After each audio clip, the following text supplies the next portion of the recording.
ಘಟಿಗಳು ನಿರೂಪಣೆ ಮಾಡಿರೋ ಇಂತಹ ಶೋನ ಕನ್ನಡದಲ್ಲಿ ನಿರೂಪಿಸೋಕೆ ಒಂದು ದೈತ್ಯ ಪ್ರತಿಭೆಯೇ ಬೇಕು. ಅವರೇ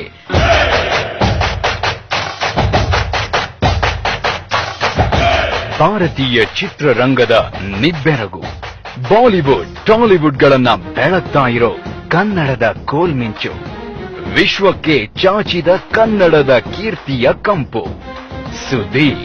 ಎದೆಯೊಳಗೆ guitar ding ding ding ding ಅನ್ನುತ್ತೆ, ಇವಳೆದುರು ಬಂದಾಗ ಹಳ್ಳಿ ಹಕ್ಕಾಟಿಸುತ್ತೆ. ಸುದೀಪ್ಗೆ ಹಿಸ್ಟರಿ ಕ್ರಿಯೇಟ್ ಮಾಡೋ ಆಸೆ ಇಲ್ಲ, ಹಿಸ್ಟರಿಯೇ ಹಿಸ್ಟೋರಿ. ಇವರು ಬರೀ ಆಕ್ಟಿಂಗ್ ಮಾಡಲ್ಲ, ಆಕ್ಟಿಂಗ್ಗೆ ಟ್ಯೂಷನ್ ತಗೋತಾರೆ.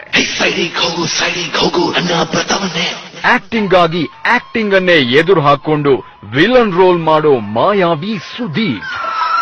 ಕನ್ನಡದ ಭವಿಷ್ಯವನ್ನ ಕಟ್ತಾ ಇರೋ ವರ್ತಮಾನದ ಹೋರಾಟಗಾರ, ಪ್ರವಾಹದ ಎದುರು ಈಜೋ ಕೆಚ್ಚು, ಅಭಿನಯದಲ್ಲಿ ಶೃಂಗ ಸಾಮರ್ಥ್ಯವನ್ನ ಕಂಡಿರೋ ಕಿಚ್ಚ, ನಟನೆಗಾಗಿ ಹಸಿದ ಹೆಬ್ಬುಲಿಯಂತೆ.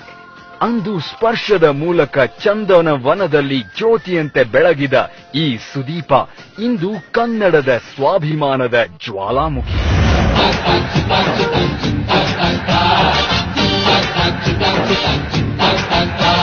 ಅಬ್ಬರಿಸಿದರೆ ಅಮಿತಾಬ್ ಮುಂದೇನೆ ಅಬ್ಬರಿಸಬೇಕು ಅನ್ನೋ ಕಂಪ್ಲೀಟ್ ಆಕ್ಟರ್. ಶಾಂತಿನಿವಾಸ, ಆಟೋಗ್ರಾಫ್ ಅನ್ನೋ ಸಿನಿಮಾಗಳನ್ನ ಅದ್ಭುತ ಕಲಾಕೃತಿಗಳನ್ನಾಗಿ ಮಾಡಿದ ಪರ್ಫೆಕ್ಟ್ ಡೈರೆಕ್ಟರ್. ರನ್, ರಕ್ತ ಚರಿತ್ರ, ಪರ್ಫಾರ್ಮೆನ್ಸ್ಗಳಲ್ಲಿ ಮಿಂಚಿ ಆಕ್ಟಿಂಗ್ಗೆ ಆಕ್ಟಿಂಗ್ ತೋರಿಸಿಕೊಟ್ಟವರು. ನೋಡೋದಕ್ಕೂ ಧೈರ್ಯ ಬೇಕು ಅಂತ ಫೂಂಗ್ ಚಿತ್ರದ ನಟನೆಯಲ್ಲಿ ನೋಡುಗರಿಗೆ ನೋಡೋದನ್ನ ಕಲಿಸಿಕೊಟ್ಟವರು. ಮುಟ್ಟಿದರೆ ಹಾಲಿವುಡ್ ಅನ್ನೇ ಮುಗ್ಬೇಕು ಅನ್ನೋ ಕ್ರಿಯೇಟರ್.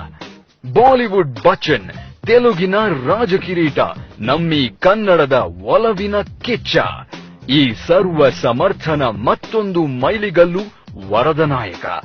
ಈಗ ಮನರಂಜನೆಯ ಸುನಾಮಿಯನ್ನ ಎಬ್ಸೋಕೆ ಸುದೀಪ್ ಬರ್ತಾ ಇರೋದು ಬಿಗ್ ಬಾಸ್ ಅಂಗಳಕ್ಕೆ.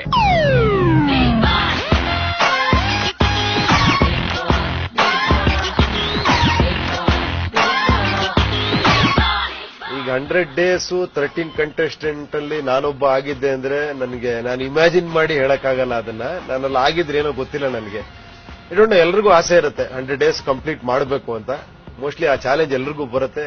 ಎಲ್ರಿಗೂ ಒಳ್ಳೇದಾಗ್ಲಿ, ಎಲ್ರೂ ಟ್ರೈ ಮಾಡ್ಲಿ ಅಂತ ಹೇಳ್ತೀನಿ ಅಷ್ಟೇ.